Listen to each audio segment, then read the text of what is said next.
Where's the link? Yep, it's right here. Good morning, YouTube. If you want to put that in SEO training camp, Hector, that'd be great. Sure. Okay, so because I don't have the rewrite function built into the SAS yet, I'm going to do this with my bookmarklet version of this. I'm going to show you a couple things that we can do here.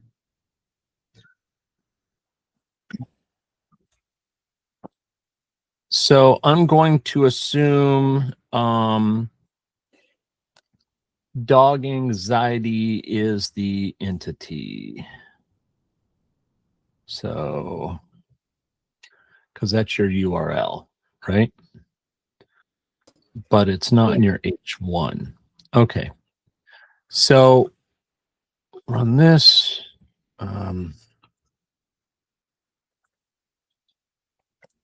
Dog anxiety. We'll say, okay, I don't have that in there yet. Copy. Oops.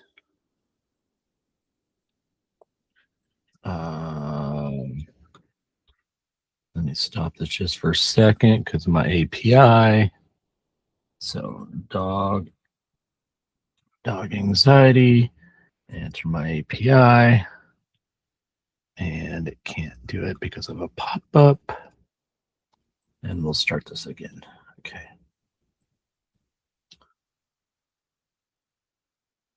So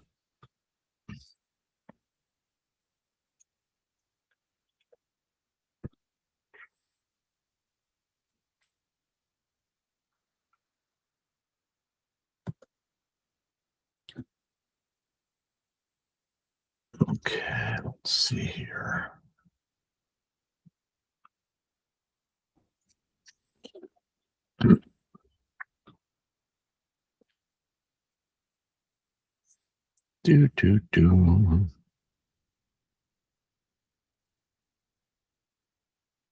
All right, there's your entities, language, blah, blah, blah. This is what we're looking for here.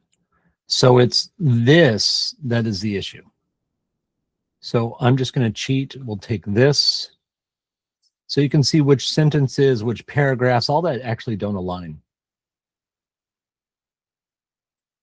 And I won't have to do much. I'm just going to paste this in here like this.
You want to read that there, Peach?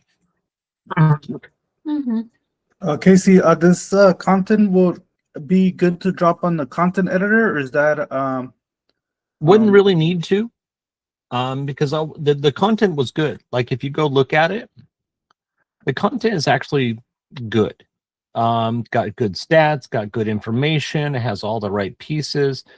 Because I kind of glanced through it, it has all the right supportive entities to that conversation. It's just the sentence structure that needed to be improved. Because I write as a writer rather than writing for SEO, right? Correct. This is why unique content doesn't rank. Unique content will never rank.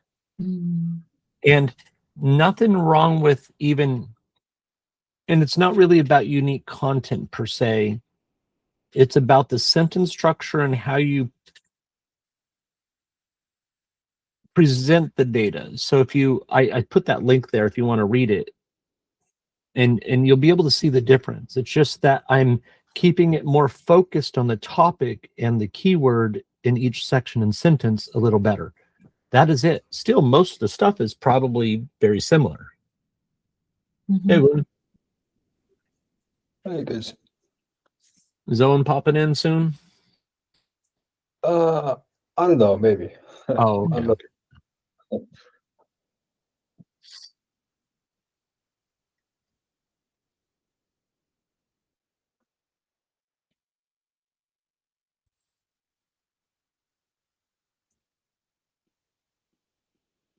It reads great. No AI fluff. No, none of that. So I would ask if you maybe want to post that and see what happens tomorrow. Okay.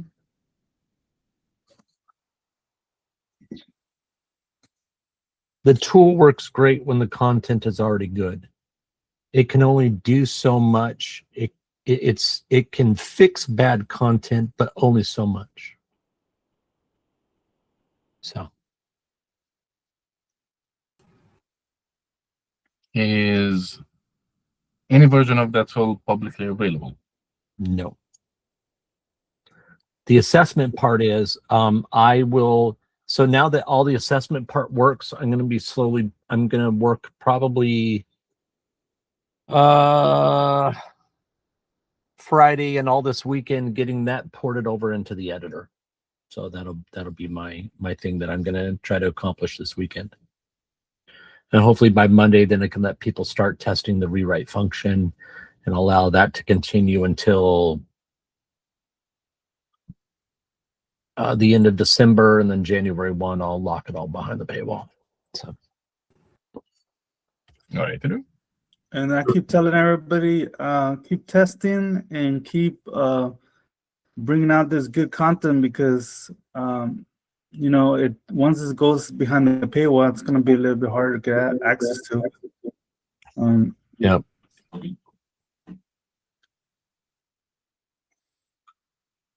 And just a quick recap on the group. Several members got some good wins this week. I think Money Deep was one of them. Got one of his roofing sites up in first position, and he didn't have to worry about keyword density. That's the big joke around here is anytime when someone talks about something important, we're like, it's keyword density. Oh. Oh, man.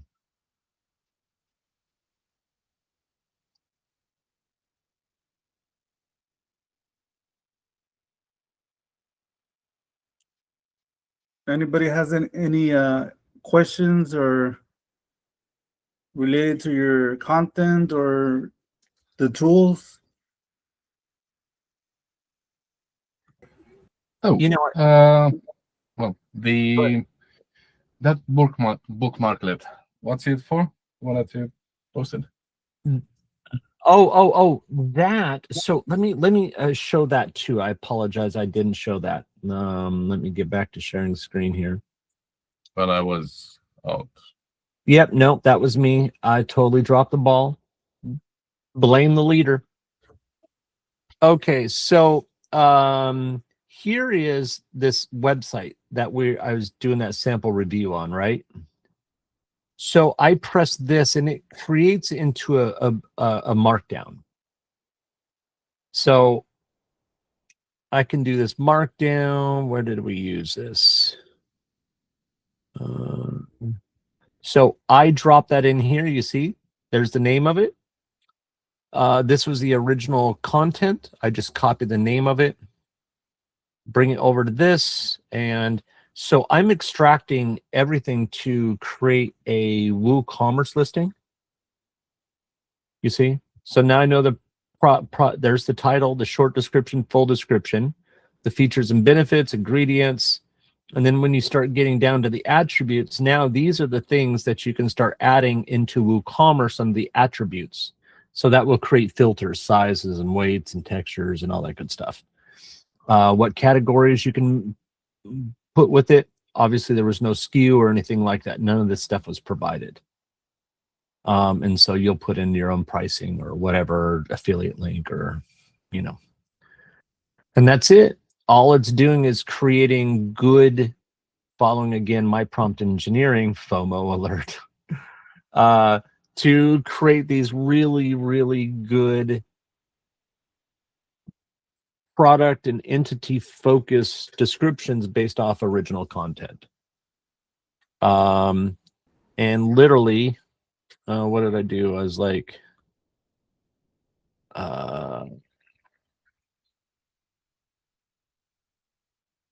what did I do that in? I did that in chat, didn't I? Let's go back to The product listing creator. Nope. I did it in I wrote a review. No, Claude. You did share the out. Here it is. There it is. So then I took that exact same output, real simple. Use this to write a positive review. We have a happy dog named Rex who loves these. That's it. So there's the review if you want to write a review. All dense, all the good stuff. And I said, oh, now write a blog post. I'm an affiliate marketer. So again, with all my rules installed, so it starts figuring out these things. And then there is what it thinks would be a good blog post for this, you see?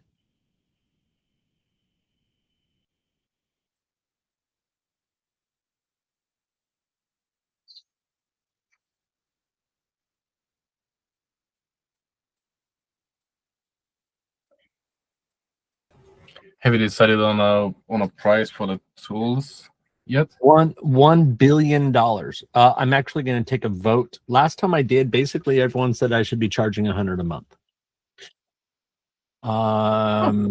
Okay. But the truth is, I would love people to be able to afford it and have an opportunity to use it worldwide. So I'm going to put another vote out. I'm going to state my position on a couple things. And right. And I have no way to do parity pricing. I know it's a thing. And it doesn't make sense to me, nor do I have a way to say, oh, if you're in this country, you can purchase at this price. Because anyone can fake that with a VPN anyways. So again, I have no way to, I would love to give everyone an opportunity. So here's what I decided to do. I'm embedding an affiliate program where you will get a 30% fee kickback. So I think the moment someone gets one or two published in there, they can do whatever they want, you see? And I think that's probably the most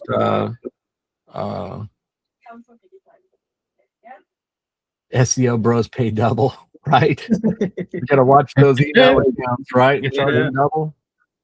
The spam folder just got filled. So that's kind of what I've been thinking about for doing for that. So And if there's any input on that, I will gladly accept it. Where can learn more about the course and the SaaS? Oh, hey, Aldo. Let's see. By the way, there is 2 versions of the course right now, and it's going away very soon. The main version is only $500 for the course. The $1,000 version is the one that gives you an LTD to my SaaS. And that's going away very, very soon. As of January 1, that version will no longer be available. And yeah, so there you go. What else? As far as the SaaS tools are concerned, it's going to launch on a different domain. I'll share that in the chat over there too.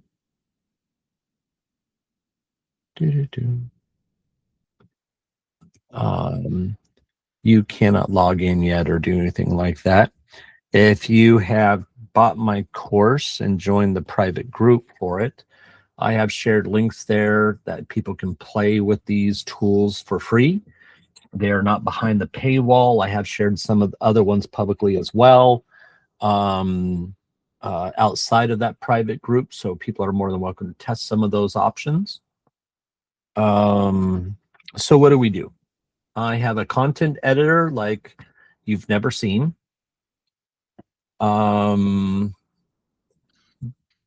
Because outside of an H1, I don't really care about keywords, and you shouldn't either. And so my editor is designed to help extract the real world terms and phrases from competitors' clients that align with the intent, align with the primary entity, align with the keyword, and allows you to build content that is more real world rather than what AI will write without extremely good prompting. AI screws up on a lot of things. I know it's not talking about much in SEO, but verbs are important. Verbs are what determine intent.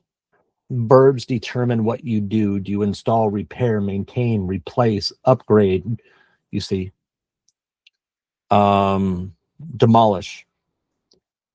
So whatever industry it is, they are known to have specific verbs that are used. No one is, this is why AI content fails when it says you're going to elevate your business. Are you a crane?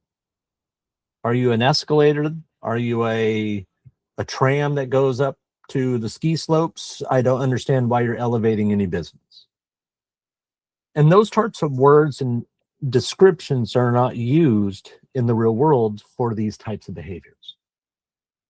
So it's a big tag. It doesn't match the known embedding, the known cosine similarity that it does with everyone else in your industry.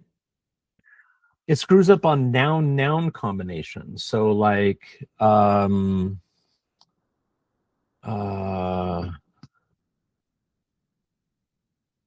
trying to think in our industry, link building as an example, or citation management. And so it helps pull out those rather than most common used words using TF-IDF or BM25 or Ngram analysis. All those are able to do is find the most used words on the page. That's not really important. Just because someone repeated, Nike shoes 22 times on a page, that doesn't help it rank for Nike shoes. I think most people should have learned that by 2012, 2014 at the latest. So anyone still doing that and preying upon that type of writing and ranking really is missing the mark by a long shot.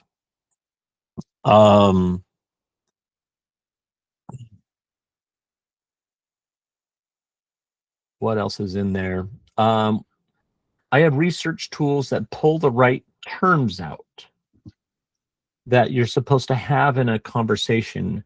And by terms, I mean the correct entities. So I'm pulling out known entities that are part of a conversation. I have website structure tools that map out pretty much every service that a client or you should be providing through real ontology. What else? I use APIs to access things like Wikipedia, Wikidata, and like 7 other APIs to pull real world data that's actually effective and usable for ensuring that a conversation is on point and there's no deviation or what's called topical drift. So other than say like a landing pages of a list of 5 services that your company provides or 5 locations that you have, people really screw up and not understand that what unique content refers to is when you're referring to schema or ontology, that whatever the primary entity of that page is, you never use it on another page. You can only have one primary entity used once. Otherwise, that's what causes canonical and duplicate content to Google. Because it's already sees the entity and this other supportive entities, and you've already discussed that somewhere else. So one page, one purpose, and that really isn't discussed too much. So I have tools that map those things out. What else? Casey, talking about the tools, the service page generator, it just recently got an update. I don't know if anybody's tested it out yet. I know it has a whole different output. Yeah, I have 2 types of service page creators. One, Ciprian brought his research to me and had this big, giant, long document of information on how he's researched to build content that is semantically aligned, entity focused, et cetera, et cetera, et cetera. So I just cleaned that up, made it a prompt that would fit and work inside a custom GPT. And so that's one of the ones that we've been sharing and letting people play with. It is a different type of content. It is good content. I like what it produces. Otherwise, I wouldn't be sharing it with people. And again, thank you for Ciprian for Appreciate the shout out. That direction. Well, yeah, credit is due where it's due, my friend. And thanks to you, because if you wouldn't have said about the memes, I'm just gonna shut up. Well, as a background, you guys, so what was that, about a week or 2 ago, I guess, maybe 2 weeks now, maybe. Yeah, about a week. So I introduced Ciprian and explained and showed why and how I do some of my prompting, and that's led to a rabbit hole that which has led to many rabbit holes. And the funny thing is, Ciprian was taking this information and giving it to AI, and all of a sudden, without prompting anything that I'm talking about or anything that I teach, all of a sudden AI just starts kicking out, teaching everything that I'm teaching. And you're just like, oh, yeah, validation. So that was pretty cool. This stuff is really science. There's room for creativity. I know a lot of people hear me say that unique content doesn't rank, and try not to be too creative, and that is true. It's just, you want to be careful how you phrase things. You don't want to say something in a way that no one else does. Unique content at that point would be about bringing something new to the table that no one else has done. Have you experimented? Did you do something? Was the process that you did for testing something, is that different? That's okay. But for the most part, there's this whole scientific process of how you actually do reviews. I wrote a GPT for that. Writes really it creates a good review of a product or a service if you take the time to answer all the questions and do what it's leading you to do, because it's really trying to promote and show that this object that you're promoting truly has been tested by you as a human being. You can ask AI to just, make up some shit and answer those things, but if you really took the time and you really were evaluating these products, it walks you through on probably how it should be evaluated, what your replies on that evaluation are, and then writes a really good, solid article.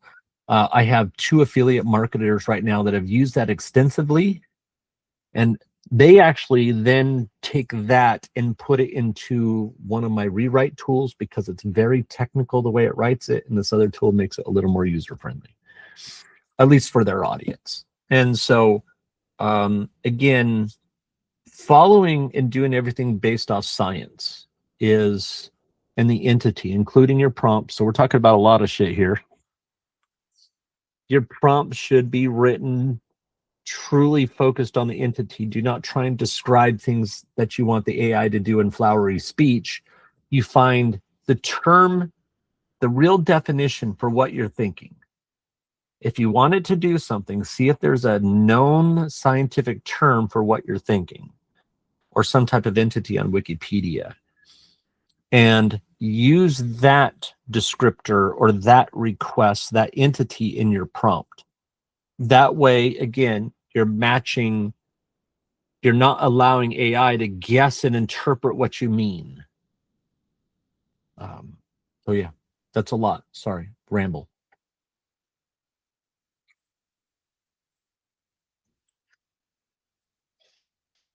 You guys should preen going in another rabbit hole for a couple of days.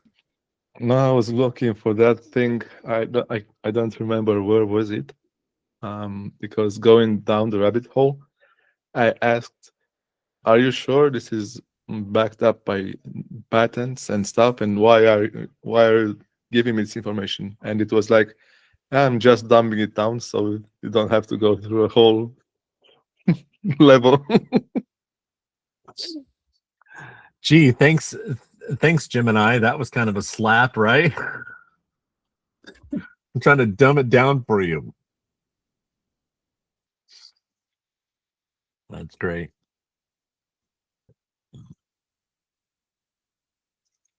Yeah, I'm waiting for Manadee to come back. Might be in dinner over there. 10. It's about 11 p.m. for him.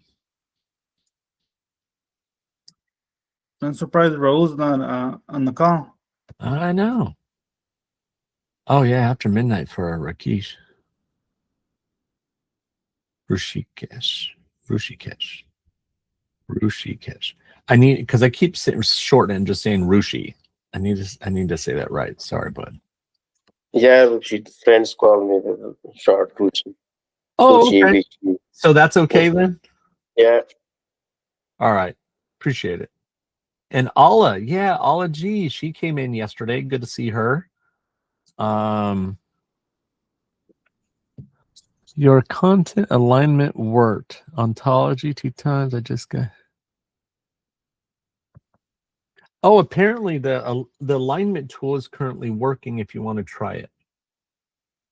I enabled that for someone to try this morning, so I think it may be working online.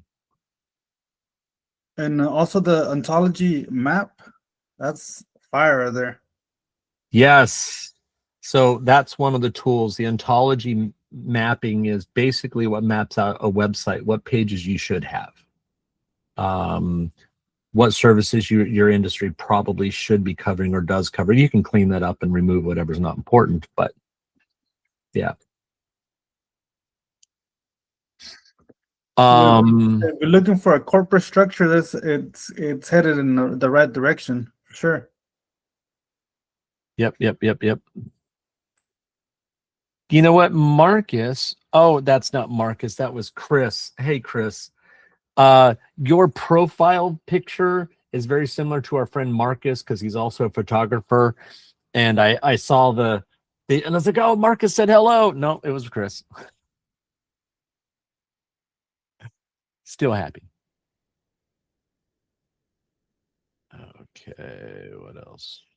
So if anyone has any questions, especially those that you're in the course, if you've got any questions on what we're applying or going through in the course right now, this is also a good time to ask.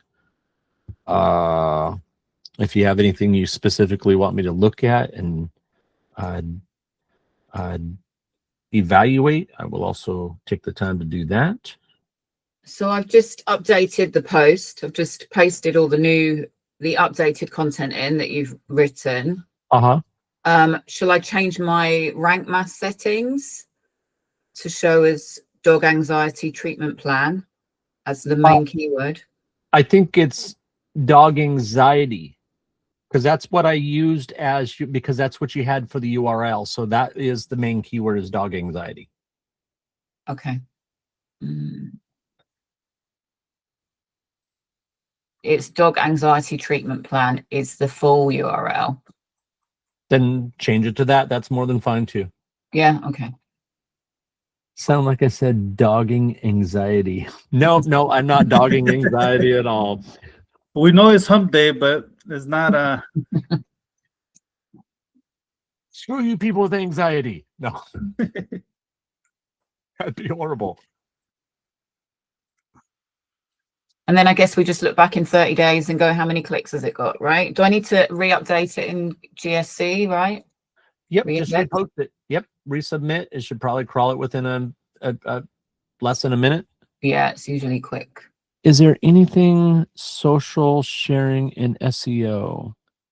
Someone is asking on YouTube, is there anything social sharing in SEO? I'm not sure what you mean and are asking. well, maybe if you're getting some beautiful reviews from customers, you want to put them out there so other potential customers can see them. Yeah.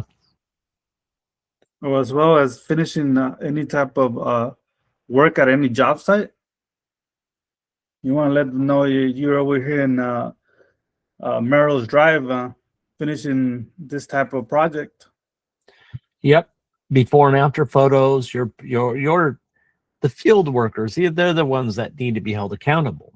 Your clients have employees that work in the field, and you need to encourage the business owners, tell them straight up, put it in their contract. If they don't take a before and after photo, they're fired.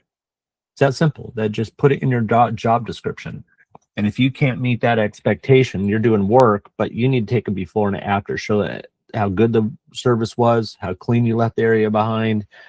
And if they don't do that, nowadays, GSC have any problems? Search Console, they just added a new feature, by the way, you guys. If you go look in the Search Console today, I haven't looked at it. I just got the email last night.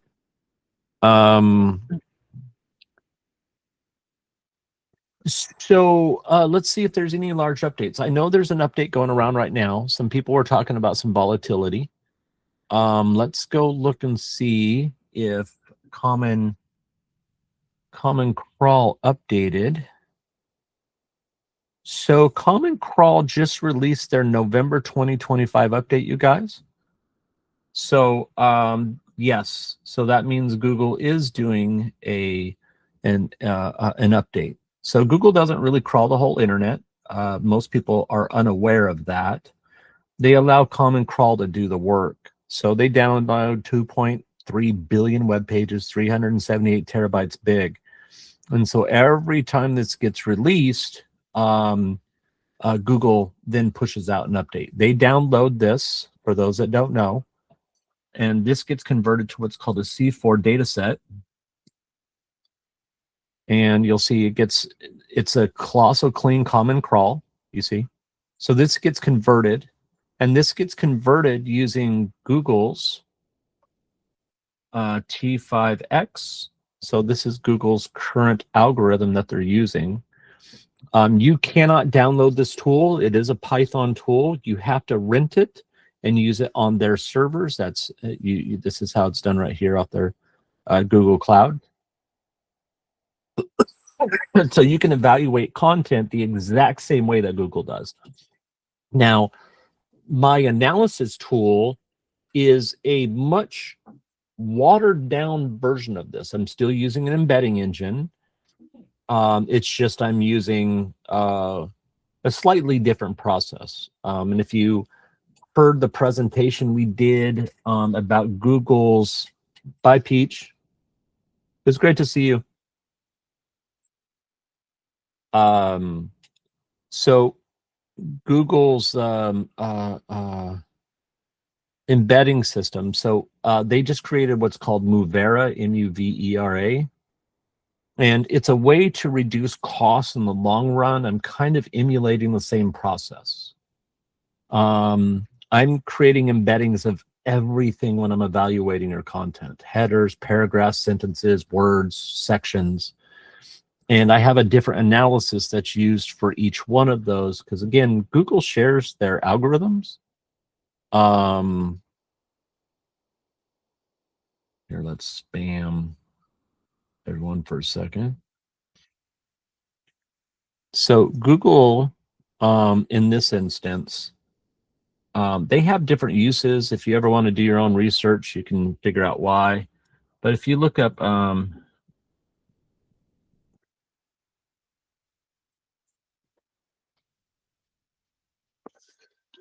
so this is Google documents everything they do.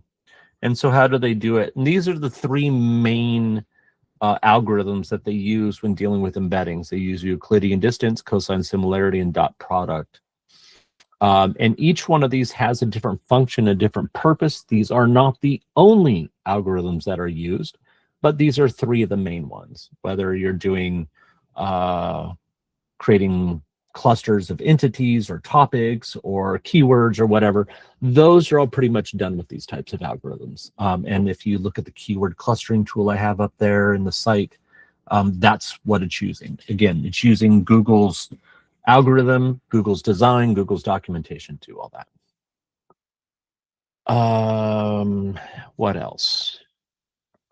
So that's really as far as Google's update is concerned. And that happens pretty quick. As far as converting the common crawl over to the C4 data set, they already got a bunch of internal tools that clean out the unnecessary shit that they don't need to evaluate and then create the C4 data set. So they probably have a new C4 data set out you could probably download and use, but those are huge. And you can use those in like your NLP process and tools, so you can download a local data set and do a comparison with like cosine similarity to known types of industries and business. So, but I'm just kind of doing it slightly different. I'm doing it where I'm extracting. The editor has two functions where I'm extracting known important word combinations from competitors. And then once the content is done, then I'm doing an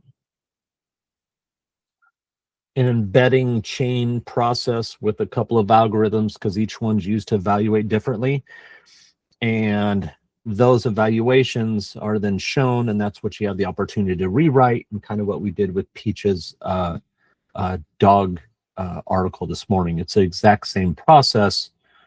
In fact, the SAS is actually a more advanced process than what my bookmarklet does. Anybody tried the Hero section creator yet? That one's it's pretty on point. Yeah, it's pretty solid, right? Yeah.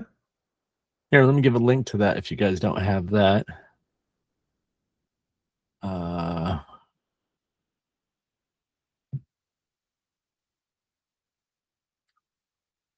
Pages, all pages.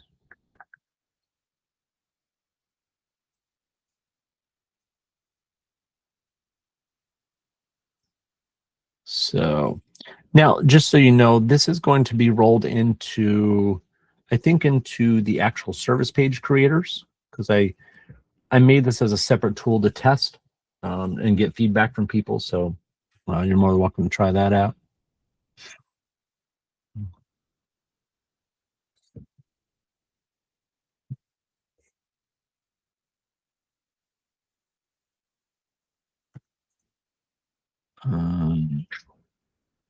I've heard that tool-based sites often experience more ranking volatility if a tool site manages to rank well. Was it? So let me be honest. I've been using AI for a handful of years now. I have never had a site get hit by an update. I haven't had a site get hit by an update since 2015. That was the last time I had a site take a negative hit from an update. AI tools is not a problem. If you want to see pure AI content, let me give you a link.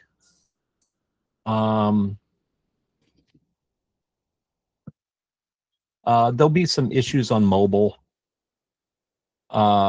These are just being posted, so there'll be some CSS issues if you look at this on mobile.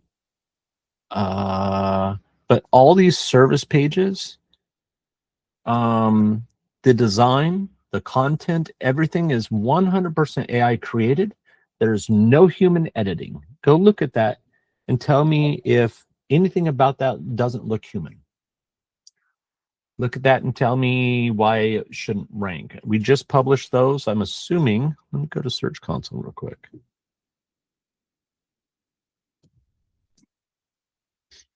Let's see if they're starting to get impressions this morning. Performance. Sure enough. So we went from averaging 65 impressions to all of a sudden 306 today. So we just published those. So there's 4 of them on there. There's we published the digital marketing, the local SEO, the pay-per-click, and the search engine optimization page. So those are pure AI content, everything about it. Now I will edit these because I will remove things like where it says useless, worthless tools like Moz, Bright Local, SEMrush, White Spark, Yext, Data Actual, and Factual. All those worthless paid for tools that nobody really needs to use. The real brands and tools that we use are Google Maps, Bing Places, all the Apple Maps, those very specific citations that all major corporations get. We don't do anything outside of that, and we don't use paid tools like I said, SEMrush, Bright Local, Moz, all that. They're worthless. All they've done is market themselves to the marketing community and make them think it's important. So they've just basically been raping the world for money and giving them data that is completely not useful for trying to rank. So, and everyone believes it's important. So, but it's definitely not.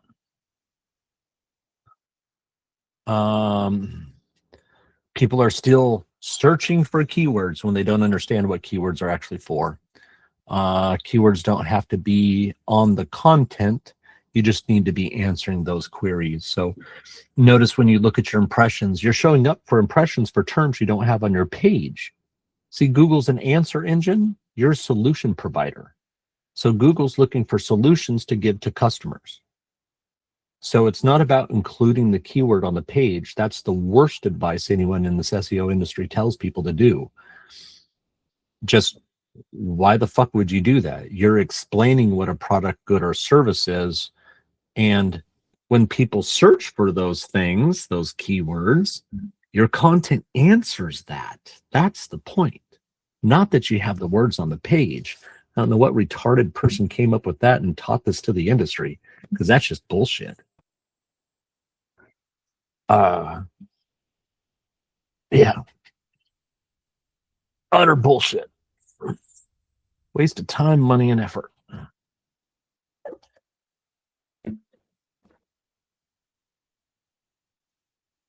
So what is this new filter they got? Right-click the chart to add custom annotation. Ooh. Oh. I never noticed that. That's not new. What are we looking at, Casey? Yeah. Search Console. So go to performance, and you know the graph that shows there? you can right click on that and say add annotation, and you could be like, oh, this is where we updated this page. Oh, here's where we did this, and you can track what you've done and when and where. So that's pretty cool.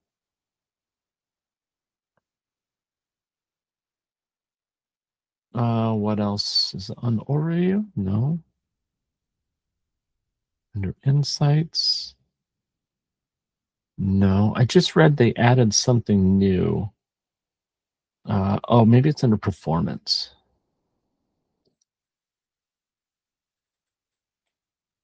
Oh, this updated 47 hours ago, so Search Console hasn't updated today. But I'll watch it. I'll check on it later on today, and if it did, I'll show you the impression change that's getting. Fine.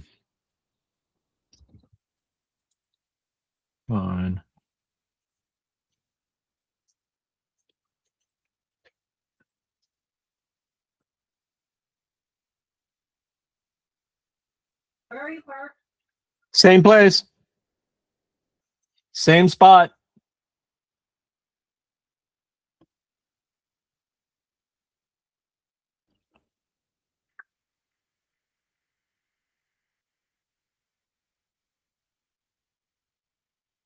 Anybody drop any questions on the live stream? That's what I was answering. There's been nothing new. He was just asking about AI content.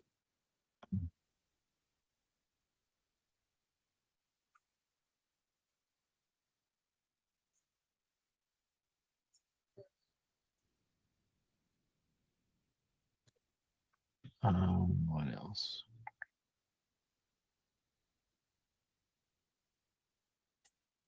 Did you put your clothes in here? Everything? Mm-hmm.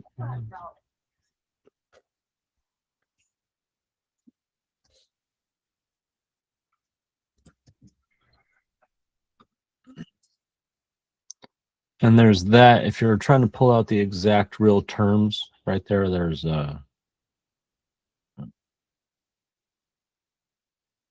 Oh, did you like that, Ocker? I'm glad you liked that one.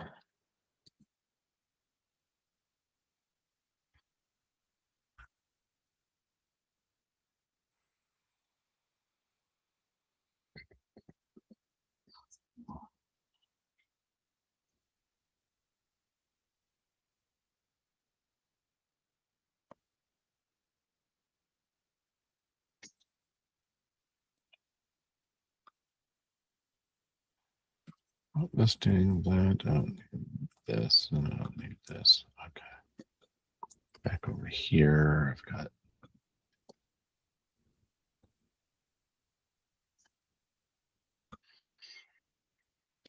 Oh, in fact, just so everyone sees, I'm not kidding when I say all this stuff is AI generated.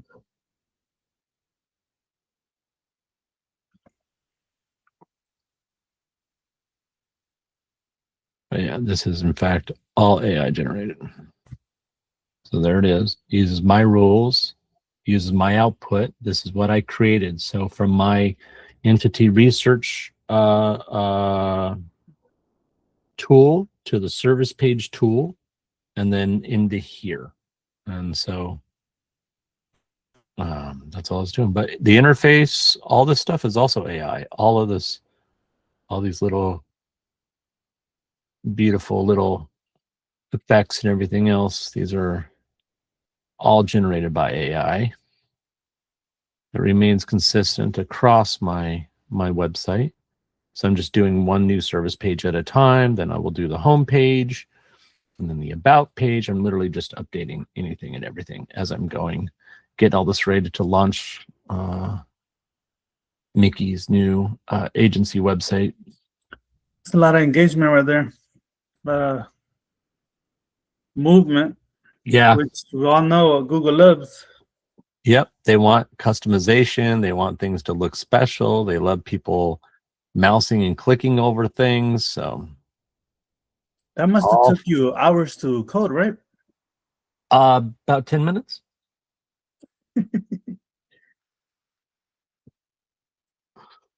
Yeah, about 10 minutes per page.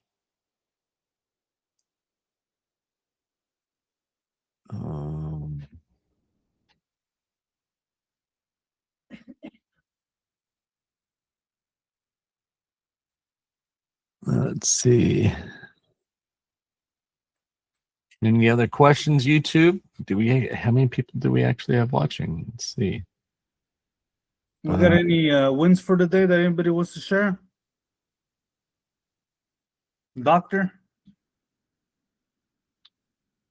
Doctor's busy. Yeah. That's the win. I'm not sure how long he was ever this busy.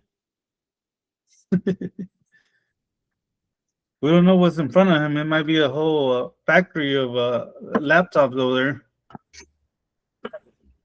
Last I heard, he was. Can you explain the? Yes, human beings like cool shit. Jumpers, Aldo. Is Google can only monitor so much. What's that, Vlad? I'll show them regarding the micro engagements, my version, what I've been working on based on what you told me. Nice. So it's interaction. Human beings like to see cool shit. Google tracks what your mouse does, what you hover, what you click, what you do. So what we're making is cat toys for humans. Yes, cat toys. Go play with things. And so obviously if they like your shit, they're clicking on stuff, they're getting engagement. Like Google sees, wow, someone's doing something. And whether they like the effect, they mouse over it multiple times to watch it. That's gold. Can you imagine for his industry? Right? I can see that being awesome. Oh, for sure. For sure. Take the time and make a good prompt for that. You should be getting a bunch of engagement running, especially on social media. Now, here's what we're working on. It's not even ready for testing yet. But imagine taking your output from my service page creator and dropping it in something and watch it create a actual web page for you with all that fanciness there. Do you like it? Well, I was thinking you were saving that for early Christmas. That will be a DLC. So I have seen other people's software that's creating web pages. I'm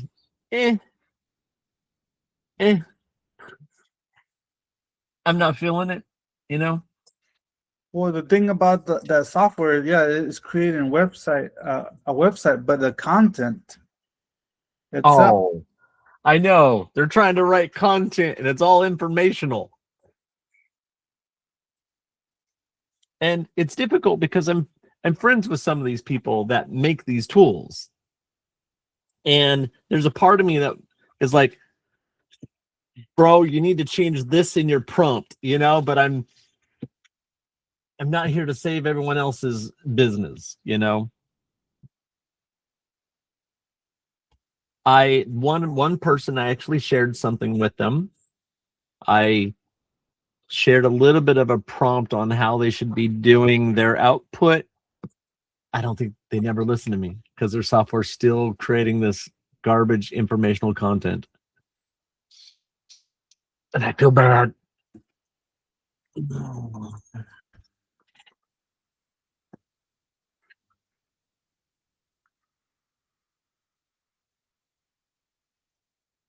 Okay, so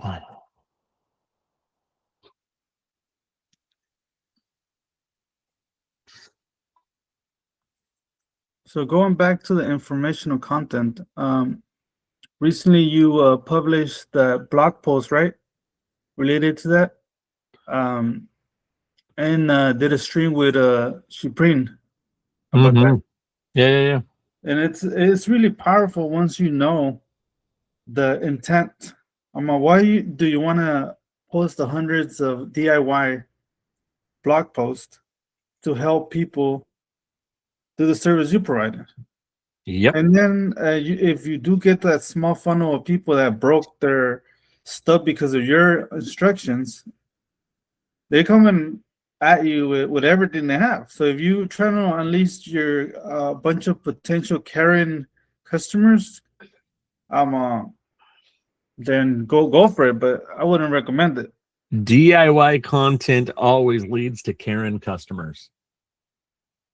That should be the headline, It should. right?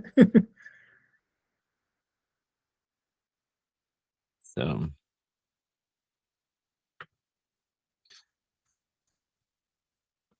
even with the posts, you guys, we have almost 5,000 people in the group. And we've got 13 of us. Not bad, I guess.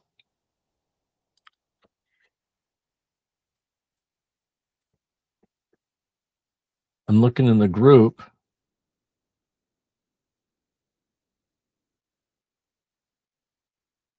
Everybody sleeping. Only 66 people have seen your post about because I reposted it last night about joining. Yeah. Not that many people active. For us that are part of this group, that's good.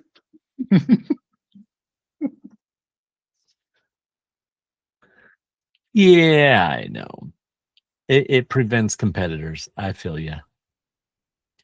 Sorry. All good. Oh, they created new reports in analytics today, you guys. That's what it was. Okay, is that what Daniel was talking about? New AI tools? Yep. So they have report snapshots. It looks like I would love if they blended analytics and Search Console together. You know, Makes sense. yeah. So they have user behavior, so you can get a template, sales and revenue, marketing performance. Interesting. Sounds like Lucas Studio. Yep, it does. So I'm going to choose this template for behavior. Oh, wow.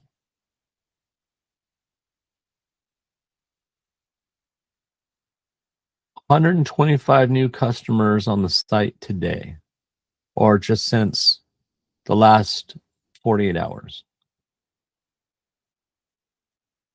London, here, Dhaka, Houston, Melbourne, New Delhi, Singapore.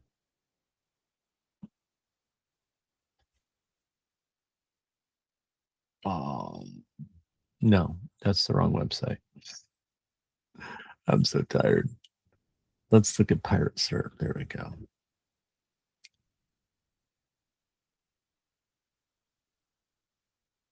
Well,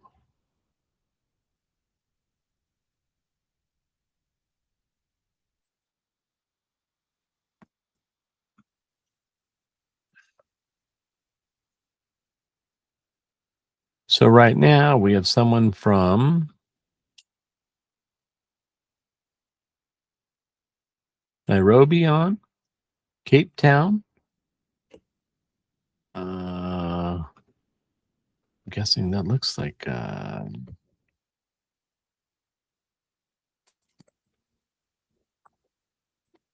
Vadodara, India.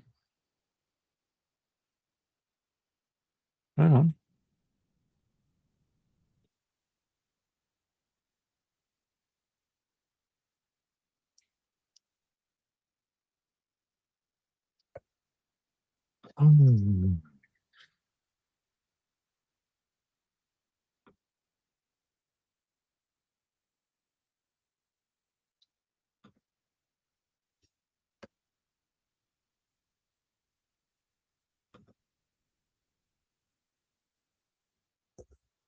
Oh, it turns out that issue with the SaaS where it says, oh, you logged in, blah, blah, blah, that's a caching issue. Thought that was interesting.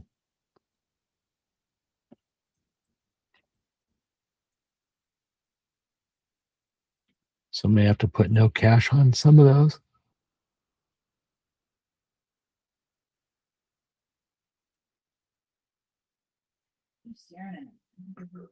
Is your cat staring? I'm gonna give him an appointment today if I can. I'll take him myself if I can. I'm just gonna move him into place. Do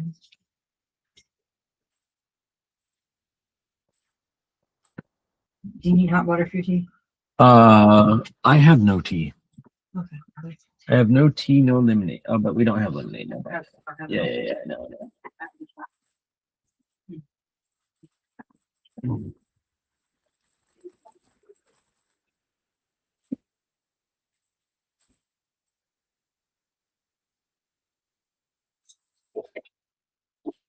Did you share the content alignment hacker? I think The content alignment tool, is it up right now? I believe so.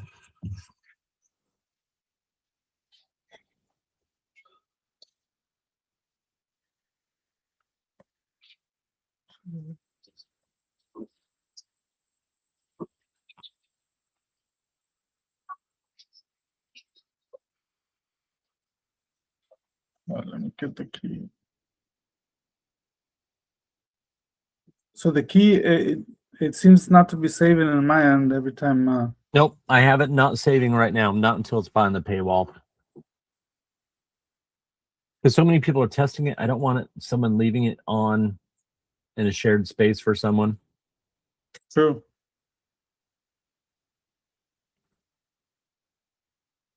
A little bit of lemonade. And I wasn't going to add those additional features until it's actually in the editor, you know? I don't need to do that extra work until it's over there. Thank you. I appreciate it.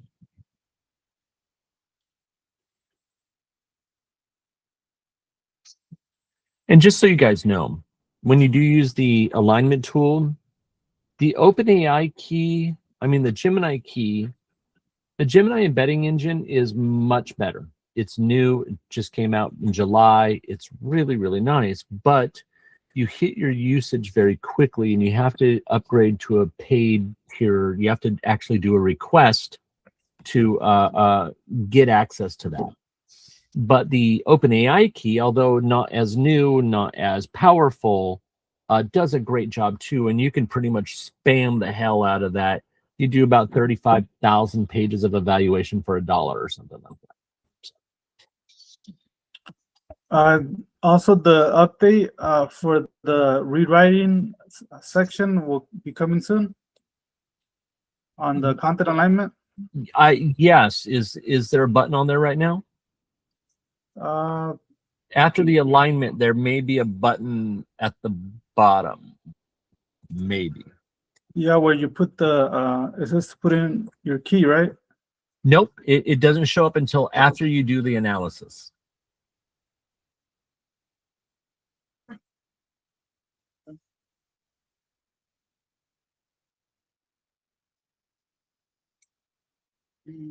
Or the rewrite button anyways.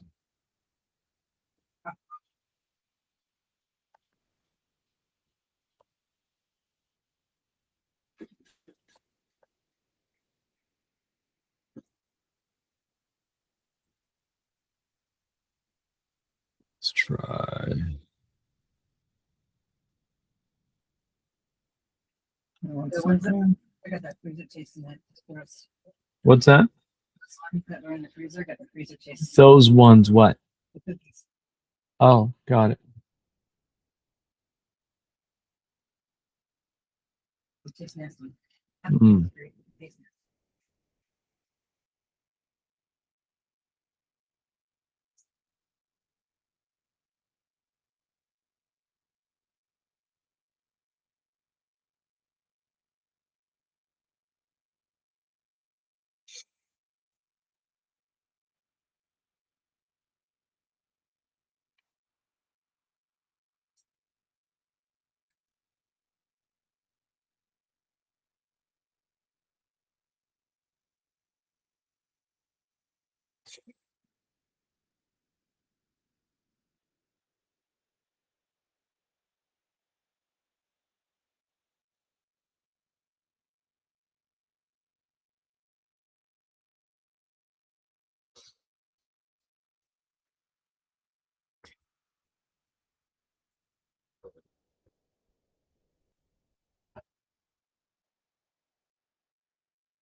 Oh, no, no. This doesn't have the rewrite button. Sorry.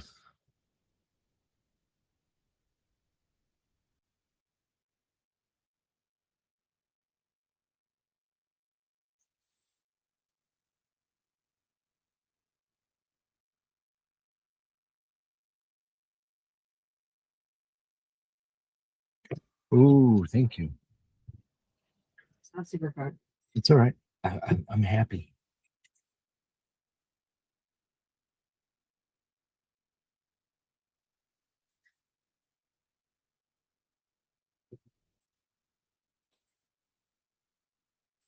That's horrible. You ready? Oh my God, it's almost like daddy after the shower. With the tea bag. Go away. I'm gonna call that place and get some get one today. Go for it. He's it. He's like, no. That's fine. JJ, how you doing, buddy? So any other random SEO questions or need something evaluated or just anyone needs some quality harassment? We're here for that too. You're our whipping boy. Don't worry about it, Vlad. We'll provide harassment.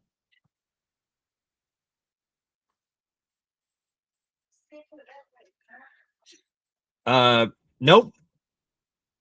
Huh?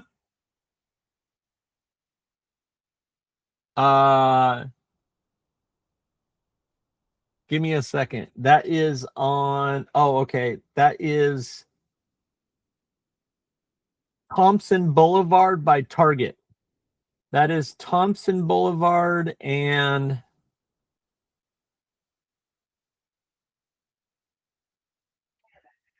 yep, Buena Vet. That's it.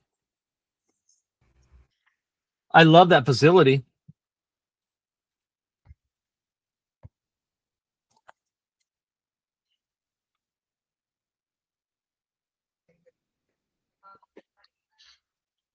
What did Richard drop? He has that page. This page never ranks. Analyze and refactor for me. Sure, I got you.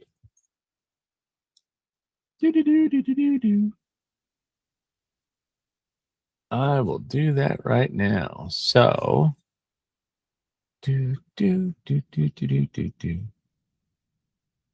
So this is search engine optimization. Copy, beta, blah, blah. Shit.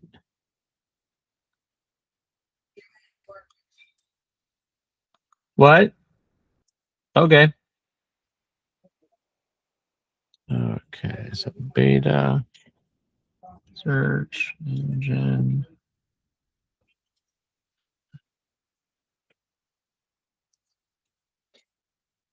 Allow pop-up.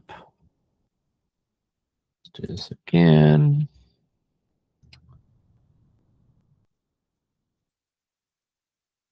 All right. Do. Do.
No.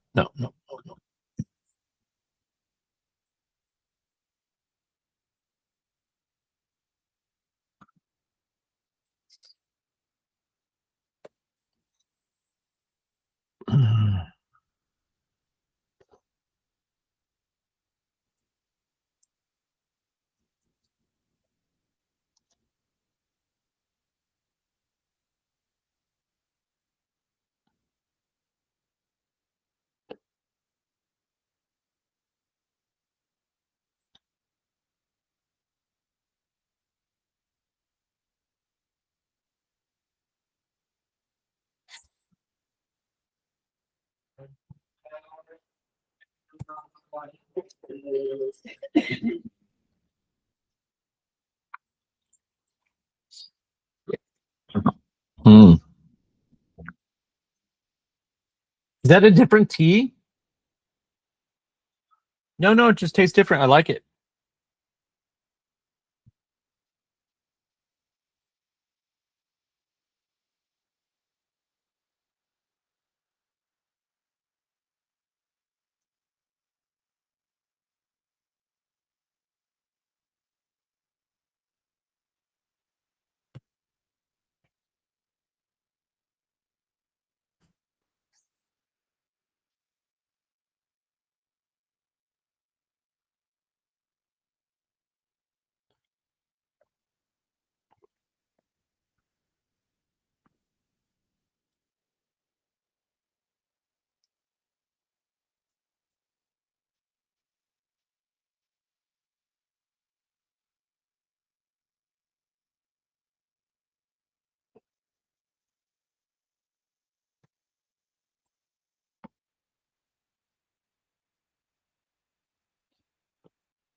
Yeah.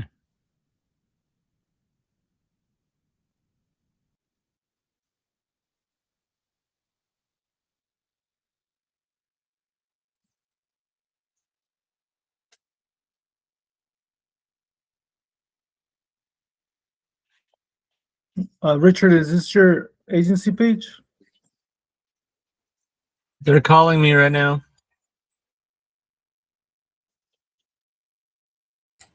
Yeah, it is my agency page. Okay, cool.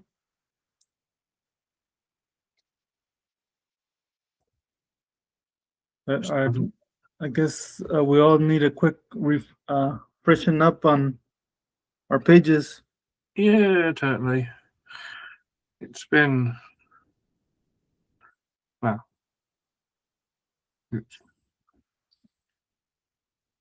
so much has changed since I did it, so I've just been meaning to look at it again, but never got there. When Casey was like, throw anything. I was like, ah.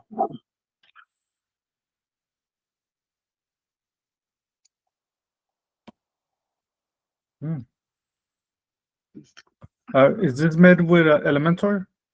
No, this is made in Cadence. Yes, yeah.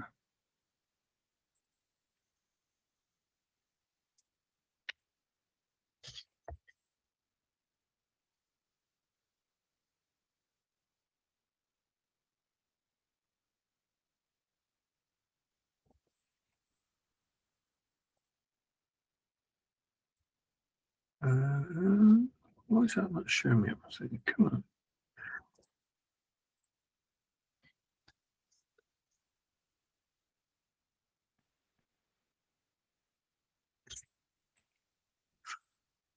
What's going on with this today? Come on, thank you.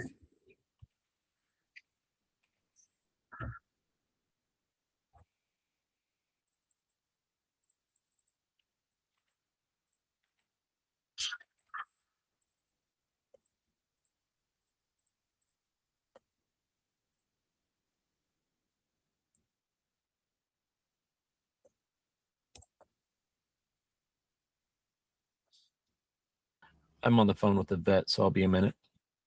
Cool.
Used to be Person Richard. Should have done that there.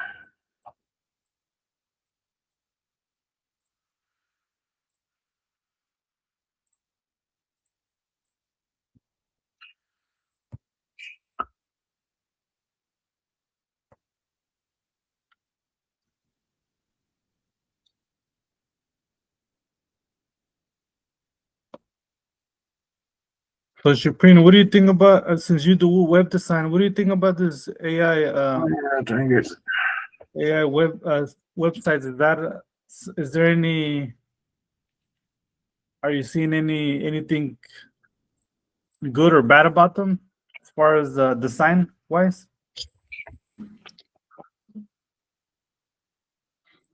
If you're talking about Casey's site, no. No. I'm just talking about the AI because I'm seeing a lot of AI ones to come up, and I'm just thinking about people in the industry that are gonna. I think it's a matter of positioning ourselves, those that do websites, differently, because every business owner now has access to AI tools. Yep.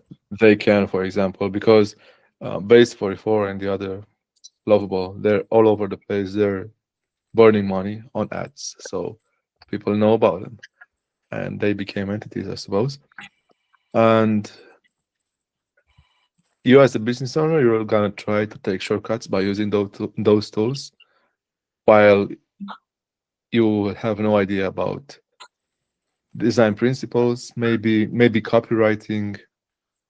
I'm just taking shots here. So if you don't have experience in what makes a good site, then it would cause more harm than good. Especially when you're talking about content itself. Right. Yeah. I was really going down. I'm still not there, but I was down the rabbit hole about what web design is, because we used to think in the past that to be a web designer you gotta know coding, because web design is coding. By far, it's not that. It's like it's that thing that connects branding, marketing, technical skills. That's what web design is. It would translate business objectives into a functional website that gets results. That's what web design is. So to do that, you gotta know. Which includes SEO, which I never understood why. Oh, I do websites. I don't do SEO. What do you mean? It's the same thing. Yeah, well, maybe that was an upsell, so they could justify. I've seen guys that were teaching web design saying that, okay, now that you know how to build websites, make sure you learn how to do SEO so you can have a somewhat regular income from that. Yep.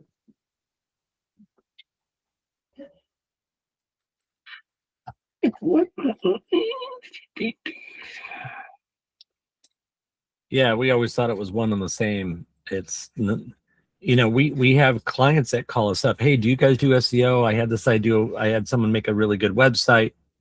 Sure. You know, we do those things, but I always found it odd that it was different. I for years, I just was so surprised that how many small agencies and individual developers really, they knew how to make a pretty site, but didn't understand how search engines work. I was just always surprised by that. Like, you're in this industry, why haven't you learned that yet? And originally, I was kind of snobbish about it, you know, and then I just realized it's just not in their influence of the world. YouTube doesn't talk about it. The famous SEO bros don't talk about it. Because they don't know. Yeah, true. They don't know. That's Yeah, right. I used to think it was you know, just data that they were keeping themselves. So I don't want to talk about this to the public, to the world, because I want customers. I used to think they were doing that intentionally for lead gen.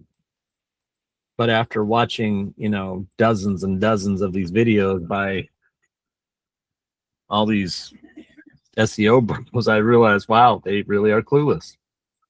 No offense, nice people, but they probably shouldn't be taking money from people Well, when I started web or design, offering advice.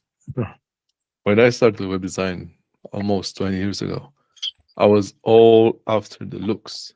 Does it look good? Yeah, great. Ship it. Then I had a customer call me saying the site doesn't work, it's broken. I was like, what do you mean it's broken? It works. No, it's broken. The phone is not ringing. Hey Josh, welcome back. And that haunted me to this day because I didn't know Yeah. what was going on. So yeah. Well, I'm glad you're here. How are you today, Josh? Not too bad. It's been a pretty rainy day here in Spain, but it's good. Yes. How are you? Not too bad. Not too bad. I thought I was hoping I was get a little more sleep, but I kept waking up last night and just hurting and trying to get comfortable, and so I didn't get as much rest as I was hoping to get. Yeah, you already don't sleep a lot as it is, I think, right? Yeah, I only sleep about 4.5 hours a day, maybe 5. 6 if I'm really lucky, 7 if I'm unlucky, 8 is a horrible experience for me. Yeah, I guess so, hey, at that point. Yeah, I feel like I've lost half a day already. I've already lost 4 hours of mine. Then you It's probably that feel like OCD. pretty much hungover at that point too. That OCD kicks in, and I'm just like, I've got to catch up. OCD, any of us that are neurodivergent of any type is not a fun experience. No, I have a bit of that for sure.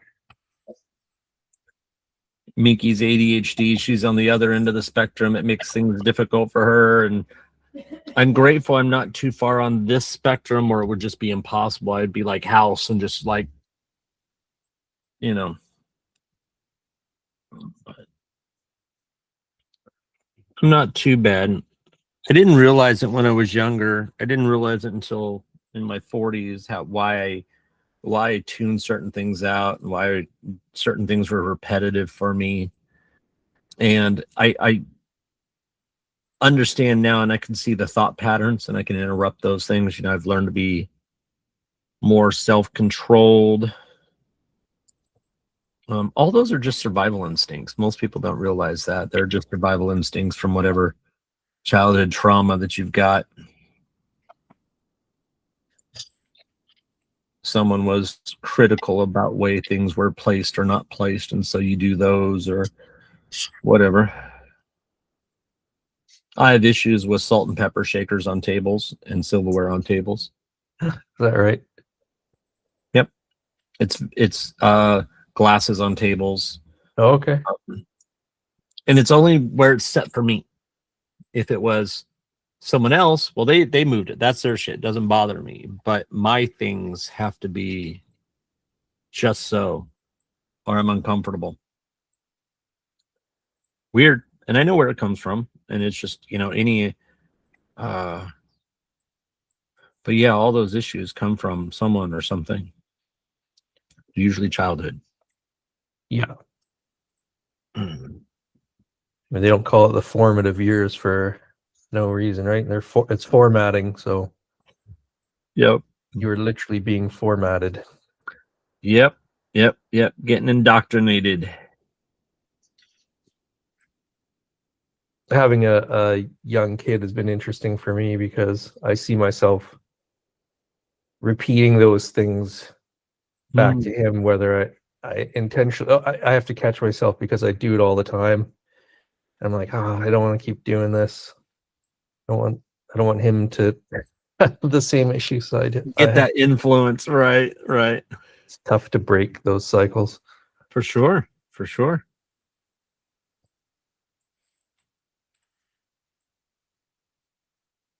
Congratulations to Australia for banning social media for kids. Did they? Yep. Yep. Like age restriction or under 15. okay. Yep. Interesting. Yep. I don't know if everyone here would agree with that, but I actually think that's a really good idea. Well, I think it's great. For one, a child can't enter into a contract. So how they're accepting terms of services to use a social media app? They have no idea what the hell they're. Yeah, exactly. Yeah, not that we read those as an adults, but again, No. you can't enter a contract. They can't legally have a cell phone. They can't legally do any of that. Allowing a parent to do that then allows your child to have access and do things that, and I'm not talking about adult content. I'm just talking about allows them to have access and do things that they probably shouldn't. They should probably be out playing. Yeah, probably no out getting a fight in the street, so they learn not to, either become a bully or to deal with bullies in life. Like learn shit. Go down the street, ride your bike until you're lost. Good luck finding yourself home. That's a rite of passage that children don't have anymore. Mom, I'm lost, or I got a GPS. Yeah. I remember the first time I went 1 or 2 blocks too far, like, oh, fuck, I need to fucking slow down, figure out how to get home. I was lost, and I was in my own neighborhood, But all those little points of growth and rites of passage things just don't exist anymore. Yeah, man. It's funny being of that generation that, saw the first cell phones, saw computers, become what they are, and the technology becomes so readily available. Now I have a kid and he's 6, and I can't even wrap my head around how that's going to be, like for him right now, this is all just so normal. Yep. The new normal. Yeah. Yeah, it's all right. That being a downer on the conversation. No. We won't have to worry about that for too much longer. Fair enough. Every 12,800 years, Earth gets destroyed, and we're just a few years away from it again. In the 2040s, you will see 99.9% of all mankind destroyed. Yep. The next mini ice age, because the sun is going to explode and have a micronova. It's called the Earth Catastrophe Cycle, if you're curious about it. Began during the 1800s for the Carrington event. You know what that is? It's when the CMEs hit us and lit every wire on planet Earth on fire, melted everything, injured people that were phone operators, and that was just a simple CME. That's why we watch the sun so much. At any moment, we can turn back into Stone Age. We're all connected. One of those CMEs hit us just the right way, everything gets melted. The wires in your wall in your house, everything will light on fire, and no one's coming to help you. Oh yeah. When you put it like that, I mean, shit. Wow. Dude. So if you want to learn about it, there was a guy by the name of Dr. Thomas Chan. He worked for the CIA or FBI back in the day. And you can download a book. It's been redacted, but it's his book directly from the CIA. Look up what's called the Adam and Eve story. And it's the whole reason we went to the moon. We were actually trying to figure out, we were learning about what Einstein and what was his name? He actually was an undercover agent. Charles Hapgood. They intentionally were paid by federal government to lie to the world on how the world works. They were intentionally teaching that everything is bound by gravity. They did that on purpose because they wanted Russia and other countries to research the wrong things. When everything in the universe is controlled by electricity and plasma, or what's called a plasma universe. And everything is cyclical. Everything is cyclical. We can look at, in archaeology, there's these things called the black mats. Every 12,000 year, 800 years of soil on all the continents, there's a black, thick layer of destruction, pure destruction. All of our heavy elements come from the sun. The Earth isn't hot enough or dense enough to make iron. We're an iron core planet. So diamonds, uranium, plutonium, platinum, all the heavier elements, none of those are made on Earth. They're actually spewed off by the sun and fall down on Earth. That's where water comes from. We have a hydrogen. The sun is mostly hydrogen and helium. We have an oxygen environment, so when the hydrogen hits our atmosphere, trillions of gallons of water fall down out of space. You know, so pretty amazing stuff. If you're curious, you can look up what's called the Rorschach structure, or what's also commonly called the Eye of Africa. It's where 1,500 feet of topsoil was wiped away from water and put into the Atlantic Ocean. And if you look over the whole continent of Africa, there's those, and you zoom in like on Google Earth, there's ripples. Those aren't sand dunes, they're ripples. And that means that the water, the size of those ripples, it's a scientific calculation. Whether you see a ripple of sand inside a curb or water's running down or along the beach, those size of those ripples are uniform. They're based on how thick the water is going over it. So those 3.5-story tall ripples mean that the water that went over the top of Africa was about 2.5 to 4 miles deep.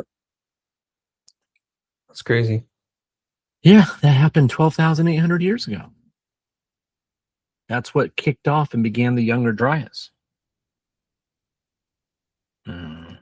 So that's a cyclical thing. So the next one is in probably the early 2040s.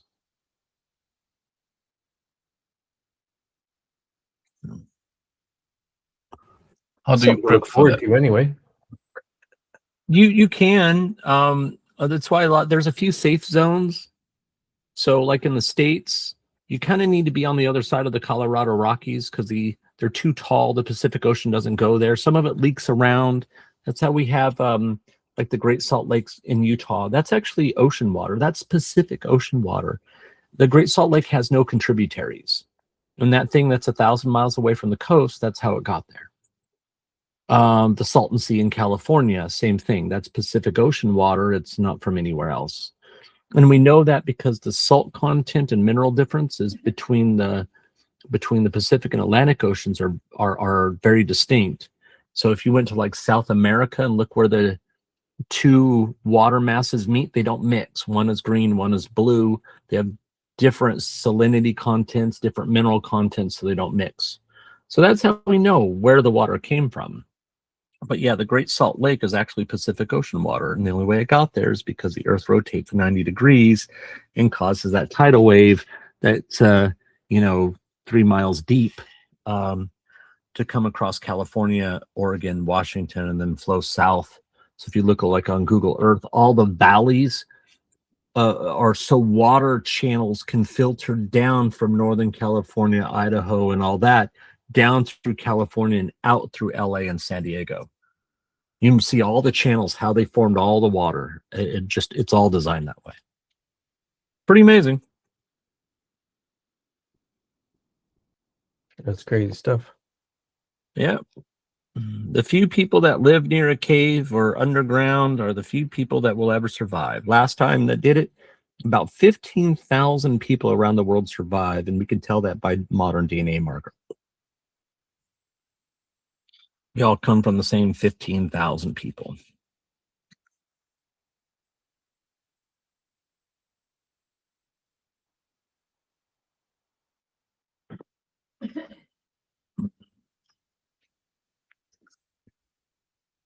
Why every major culture has a story about the flood. Every major culture, every major continent has a story about it. Look at the mammoths. They were flash frozen. Mammoths aren't from the Arctic. They're actually from high elevation along the equator. In fact, all the elephants and mammoths and giraffes, they all came from North America. They're a North American species and traveled elsewhere. They didn't evolve in Africa. They came from here. The oldest continent in America, in the world, is America. In fact, if you look at the Appalachian Mountains, those used to be the tallest mountains in history. They were larger than the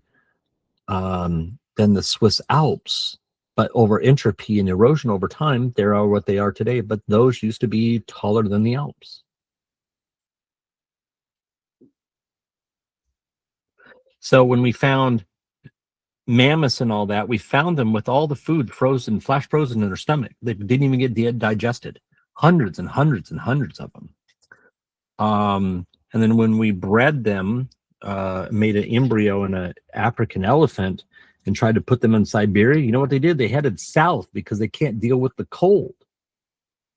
They're designed for high elevation coolness, mostly wind, but they're not used to living in 0-degree temperatures.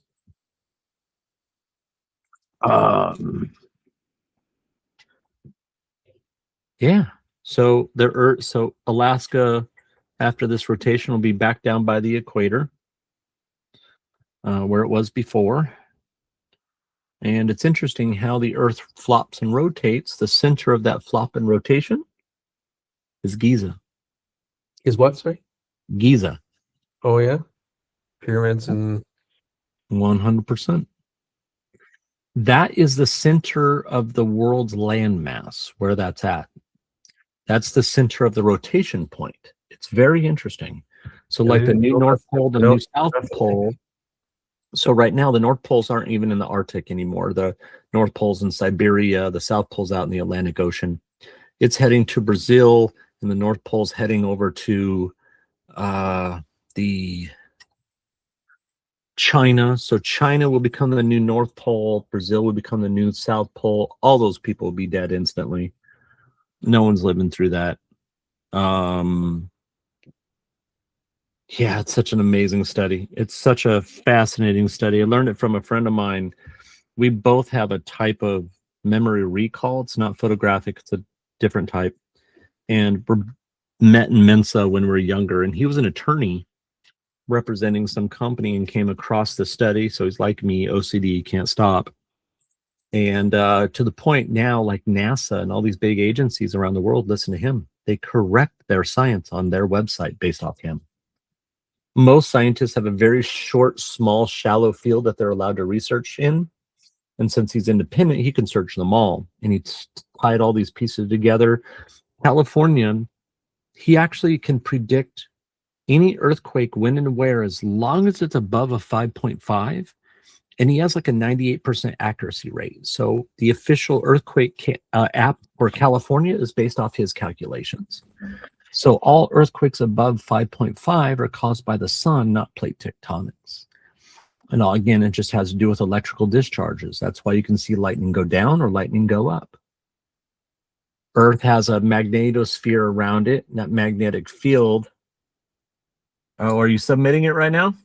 Oh, I didn't know what to do with Google Search Console properly, so I thought I'd run through with yourself. So So you submitted it, right? So I hit the quest index in. Okay. And I did that about 5 minutes ago. Okay. So refresh it.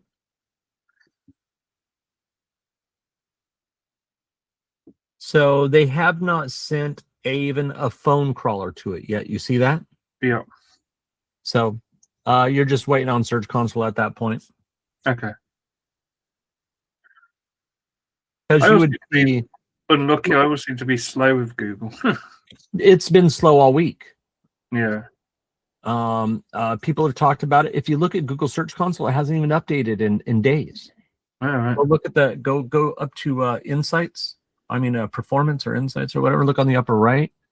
Yeah, Performance. Look on the upper right. Hasn't even been updated in 48 hours. Mine, it's even longer than that. It's like 97 hours. So there's obviously a problem with Search Console right now. Yeah. That's it. Okie dokie. You'll notice that the content that you had also really did not have the commercial intent. So that's why I added that to the rewrite function. So if you're looking for it, it's more about you being a solution provider rather than telling people how to do SEO themselves. Yeah. Okay. I need to change my little prompts for that, I guess. Mm-hmm. So here's the magic. We're live streaming. You want your content to be entity rich and dense with commercial intent.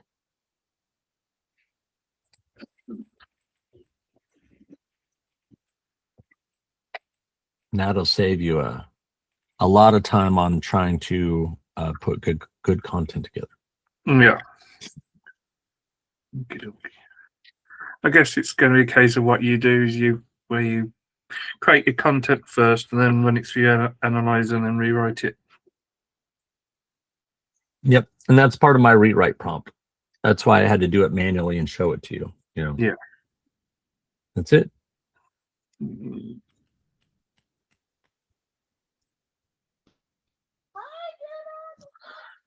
All right, I'll log in from outside. I'm going to go out and smoke this blunt. So I'll be right back. Okay. Enjoy. Thank you. Thank you. Yeah, I'll log in from out there. I'll still be in the conversation.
Yeah.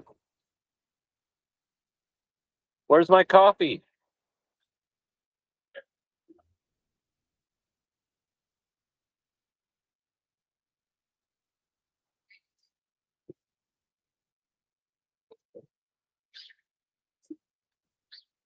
There's a little tiny spider on my phone standing on Richard's head. Little cute little jumping spider. Really cute. That little guy.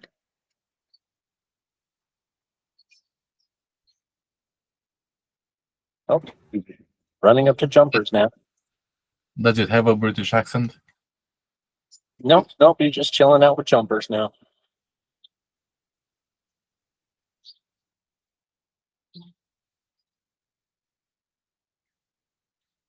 Sitting right on his little boat. Oh, now he's having a heck.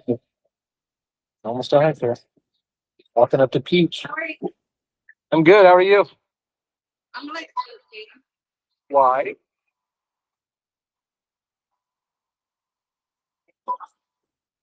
it's so weird. I like have been like having pain right here. So I'm not like kidney stones. Yeah. Because I get a lot of kidney stones. So my kidneys are like, you know. Yeah. But like, so I'm like, okay, I'm drinking more water. I'm like, you know, and now it's like radiating to my hip and down like my like pelvic and like my. Are you gonna go get seen? I am. I'm hoping it's just like maybe I've been sleeping wrong or like, you know. I hope that's all it I is. mean, yeah, but it's just like Is that Bria? no, it's baby. It's the one I found like Yeah. that fire. Yeah. That's fine. But oh my god, yeah, it's like right here. Like the only thing I can say is like sciatic pain, like That's more down here in the butt, you know? but like it's like deep in my hip and then just like right here. Like when I like my flexor, like my hip flexors. I was thinking about getting a different bed because that one's been hurting my hips. No, I've been sleeping on the couch. Really? So I think it's the couch because I've been sleeping on the couch. That makes sense. Huh? That makes sense. Yeah, and I like notice like when I sleep, like I like sleep with my like knee out. But I noticed like when I was on my couch yesterday, laying, I was like, oh, this hurts. So I've been sleeping on my couch lately because I get up like all night. Yeah. And then he like follows me. And then they're like all over the bed. So like for him to get good night's sleep because he works mornings, I'm like, I'll sleep on the couch. Because he sleeps late too sometimes. So like, you know? I'm like, but I think it's the couch. I don't sleep on the couch. Because it's only this side. It's not this side, it's not. And it just When's the semester done? when am I done? I'm done in April. Yeah. So I think I start my externship in like February. That's going to be down here though, right? Thank God. Yeah, and then so like because That's a long fucking drive. no, like she noticed like that. So next month that we go, we have 3 days they have to go. So it's only 12 hours.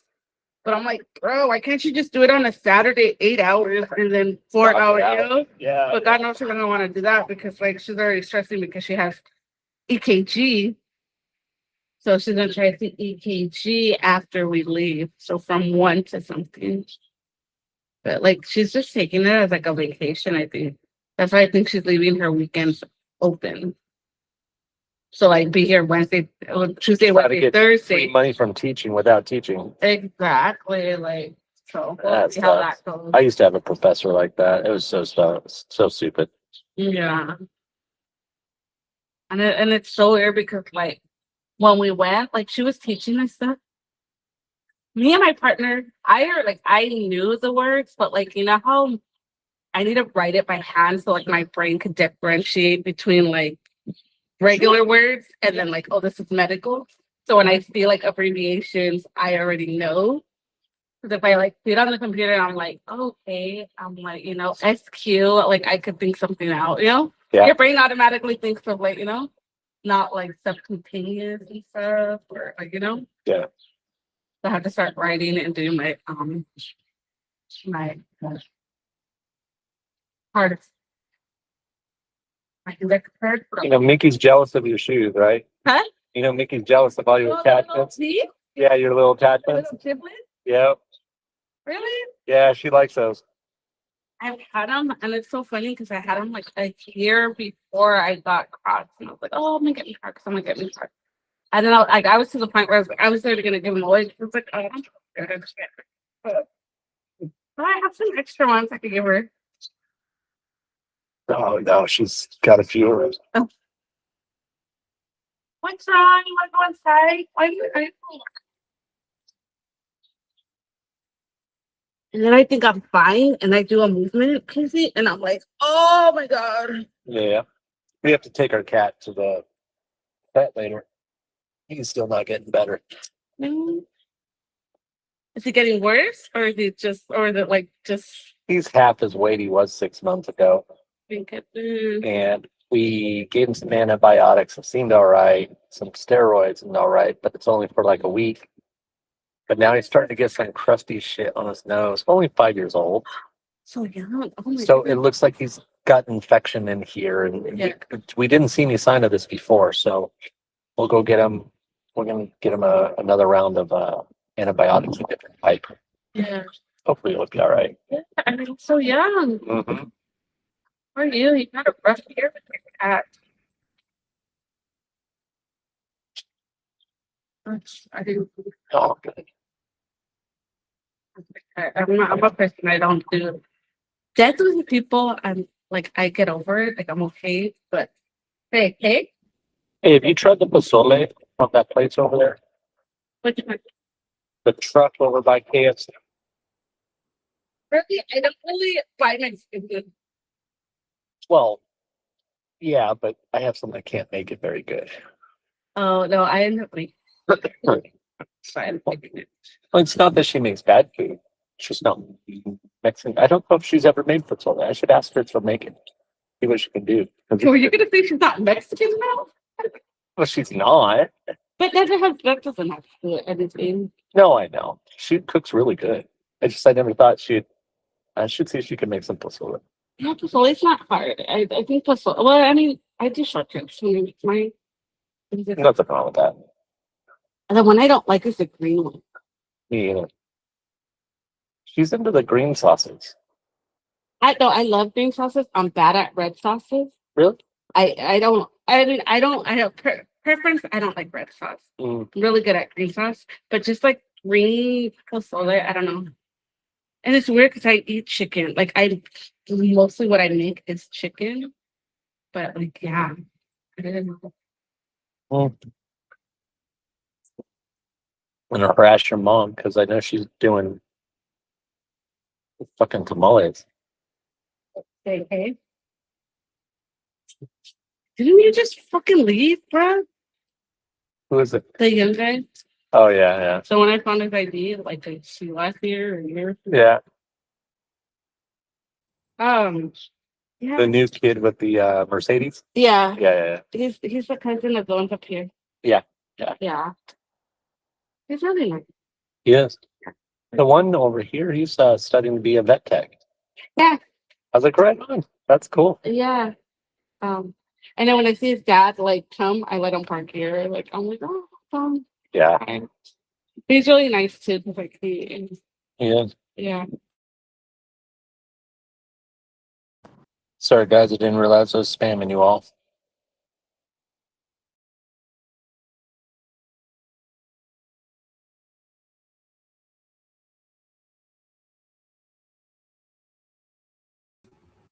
Forgiven.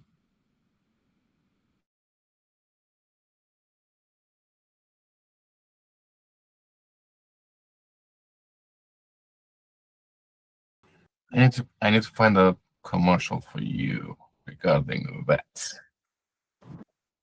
Me? Uh-oh, I'm afraid. I'll check it out when I get inside. Be very afraid. Too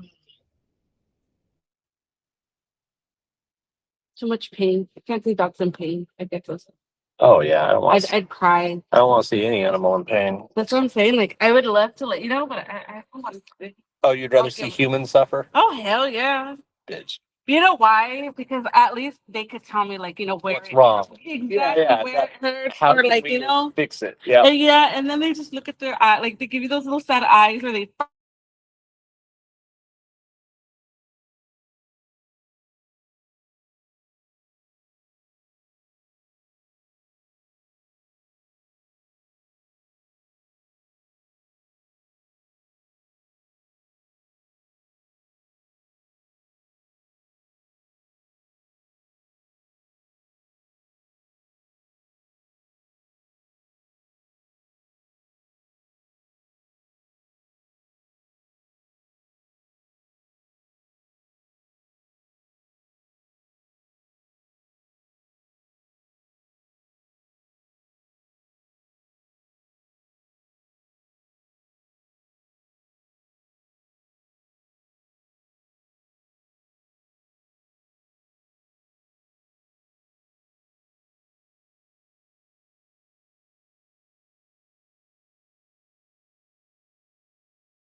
All right, so Bach left and Peter left, and Rushi left.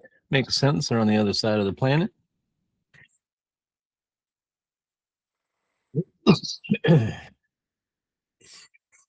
see. No one else said anything on YouTube, so I'll stop streaming since I'm just spamming everybody. YouTube, thanks for joining. This is kind of our weekly get together. Free for anyone to join. You can find me in the SEO Training Camp group on Facebook. And if you got any questions, join up. Later, guys. Shut this off.